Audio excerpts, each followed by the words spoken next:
to that, so we plan on getting to your point within 5 minutes. And if you don't want to talk, just let me know and we'll move on to the next person on the list. All right, so first on my list is Ethan Garofalo. Should I stand? Yeah, sure.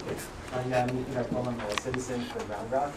And I remember the scanners are a great concern to me and my family. I remember when we first heard about them and where they were in the United States, we were really excited to find out that the Austin airport didn't yet have them because in our eyes there was one airport that we could still use. And I'm just here to implore you all that if there's anything you can do to stop the installation of these, please do that. I'm a father of 2 little girls that I care very much about, and our options for traveling are to either be bombarded by radiation or have inappropriate photos taken or to be groped by security personnel. That's really no option, and I'd be entirely remiss as a father to, let them participate in that process. So just ask you, please, if you can stop this, do it. It's security theater. It doesn't make us safer. They work for the federal government that actually believes in these machines or wants these machines. So I guess what I'm sitting here looking at is you guys did a great job last year, and I really hope to see another resolution so that we can push on the city council again this year and try to maybe stop or push back against the TSA from putting these through. My father lives in Nashville. It's too far for me to drive. But in our family, we have 5 children. Some of the kids' dads lives in Oklahoma City. And these are really long drives for us to make, for us to go visit family. And I want to fly. I'm just, the option that I'm going to be put in with these body scanners once they come to the Austin airport is to just stop taking my daughter to go see her grandpa. I'm not going to let some guy that works for the government look at my daughter's naked body. I don't think that's appropriate. I'm never going to think that's appropriate. I don't think a badge changes that at all.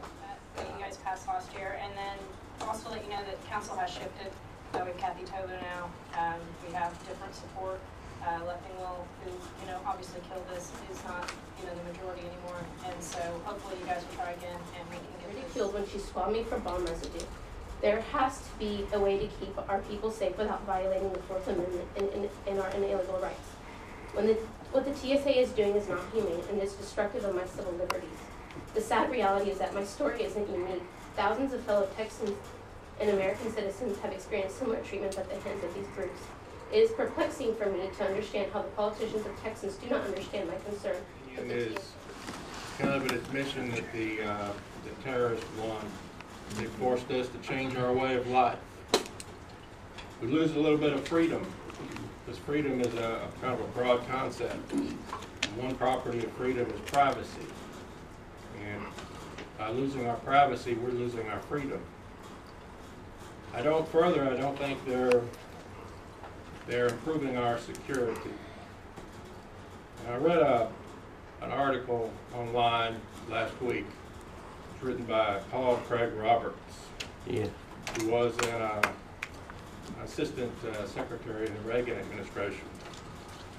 And he read the president's daily brief every day and marked it up for him. So he had a high security clearance, but he's had other security jobs in and out of government. And he went through the numerous ways that if there were any terrorists trying to get us right now, how it would be a piece of cake for them to shut down this country. Almost unknown, unseen, and without even having to lose their own lives like the previous group did. I would urge you to consider voting to not have these scanners installed. In the room, we don't want to see our children go through a pat down that just does something to a child. For them to watch their parents, watch them be touched by a stranger, it's absolutely disgusting. It's un-American. So that's why I'm here. But Catherine was speaking at an event in California about, her speech was about how there's a police state growing around us. And lo and behold, on the way out of the airport, we weren't aware that there was a scanner at that particular airport. And we come up to a scanner. So of course, my girlfriend's not going to go through the scanner being pregnant. So the only other option that they were giving us was to go through the invasive pat down. And I was not about to sit there and watch her go through that. And I know that that's not an experience that she's willing to go through. The only other times that she's been touched inappropriately by an individual, it's been at the hands of government, being arrested, being an activist, free speech issues. So we ended up taking a train home, and it was a 48-hour trip. It took a long time. It ended up costing $300 to $400 extra, and that's how much me and my girlfriend and my family were serious about this. We'll stop using the Austin airport, and if this scanner comes here, which I assume it will, and I know you guys are going to do what you can to prevent it as you did before, even if that's in the form of another resolution asking for somebody to prove to us that they're safe, because we all know that they're not. But I personally will do everything in my power to ensure that people here in Austin or people from all around the country stop using ABIA. I think we have the opportunity to have it be a holdout. All the other major airports in the state of Texas, they have scanners. This is the lone, small, little civil libertarian bastion that yet is to have the scanner, which along with the scanner comes, of course, more. That out. And there's also 3 research studies that the DHS has claimed. They have continued to misrepresent the findings of these studies in spite of the fact that the institutions themselves have come out and said that these findings are being convoluted.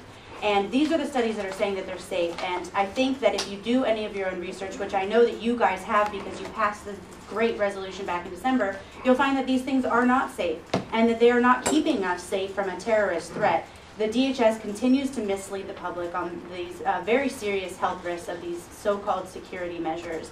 And the Government Accountability Office was a congressionally commissioned audit that they did, and they found that there are extensive failure rates of these body scanners. So not only are they dangerous, and then we've been lied to about the safety of them, but they're completely ineffective to actually keeping us safe.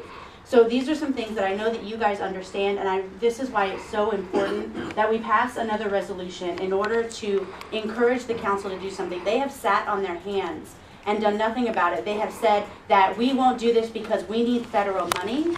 And for me, that is sickening, that the mayor of Austin is willing to look us in the face and tell us that my friend Taylor needs to be molested so that we can get grant money from the federal government.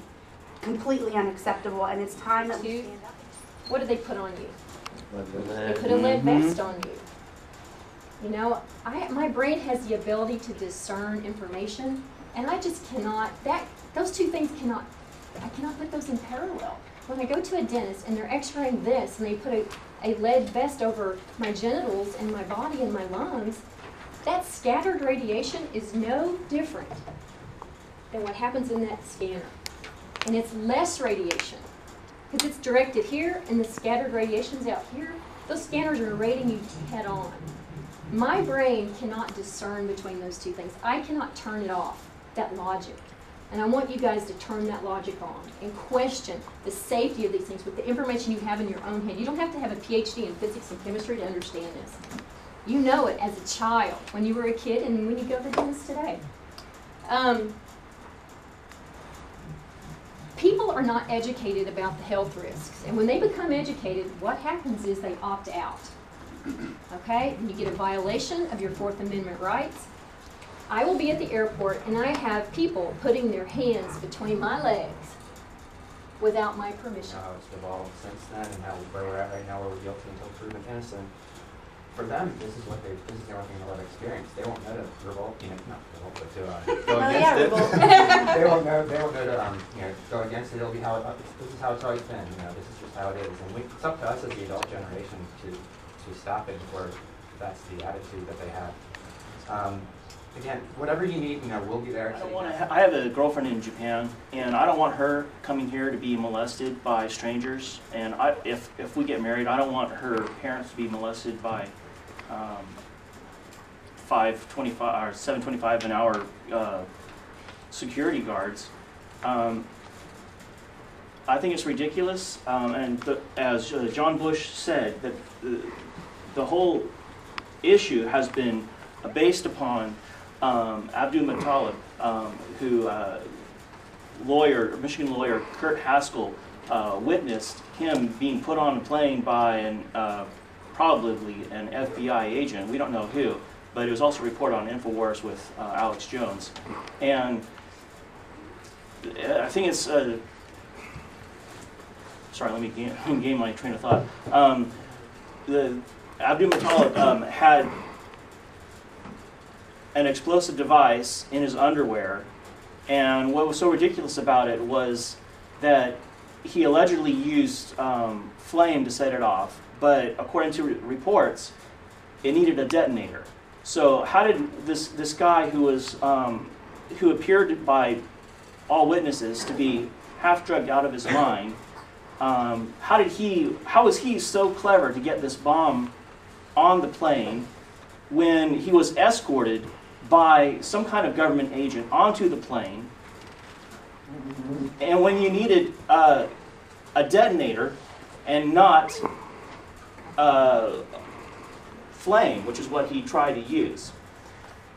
If you look at the FBI, if you look at the Russian airport, if you look at the airport in Israel, none of them use body scanners.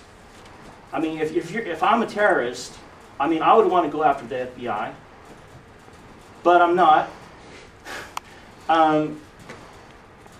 But if you were, you would want to bomb them, but they don't have body scanners. If you go to Russia, what they have are dogs, bomb-sniffing dogs. Dating, breakfast, grooming, and on the way to work. However, when you arrive at work or school, there is one task that you could in no way prepare for. Yes, the physical examination begins, and you are asked to virtually strip down to the nude for the pain or pleasure of whoever may be doing the watching. Humiliated by the peeping Tom, you try to put your clothes back on, but it's already too late. The image of your naked body has already been stored in a Department of Homeland Security gang database and will be used at the government's future discretion. Ready for the seemingly innocuous advanced image technology to come to your doorstep of profession, business, entertainment, or home and pin up your pornographic picture for others unknown to you to see? Well, it's already happening in America. Our once great nation is shedding all dignity it once had, and all pretensions of rights are now out the door. What is it you, a member of a governmental commission, may be afraid of in not taking action to stop these invasive, unlawful, and eye-googling, naked image-producing machines? Is it not you and your children are the ones who will have to face repeated doses of cell-damaging radiation that, as a University of California, Berkeley professor emeritus put it, unzip the molecules of your DNA? Is it not you who will be the one humiliated and shamed your naked picture for whatever government agency feels like perusing another faceless, radiated body? Enough is enough already, America. I will not live under a tyrannical form of government who can surveil and strip me down to my purest human form in stealth and unrequested ways. The Fourth Amendment of the Bill of Rights of the U.S. Constitution reads, "The rights of the people to be secure in their persons, houses, papers, and effects against unreasonable searches and seizures shall not be violated." Yeah. Freedom are the same exact thing. And so if we continue to give up our rights, continue to give up our security, or in the name of security, then we are losing. And just like the gentleman said, if there are terrorists out there, they win. It's 9 years later, 10 years later now, we're talking about putting full body scanners, and already are putting full body scanners in airports when we haven't had a domestic terror attack since 9/11 that would even call for something like this. And so I encourage you all, number one, to look into 9/11 first, see where all these things came from, and then begin to stand up and fight against the tyranny that is taking away our rights. It starts with body scanners. Then they're already talking about TSA is working with the NFL, and now they're doing pat-downs at every single NFL game. So it goes to the NFL, then it goes to baseball, then it goes to schools, then it goes to your businesses. It doesn't just stop with here in the airport, but we can here in Austin. We can be the one holdouts. Thank you for the resolution y'all passed last year. Please put another one there. We're camped out at City Hall. We're going to back anything that you guys do with the City Council that keeps these body scanners out, keeps our children safe, keeps women safe, keeps my dignity safe as a man. Obviously, it's very intrusive for women, but it's just as intrusive for me. I don't want somebody filling me up. Not somebody at TSA at least.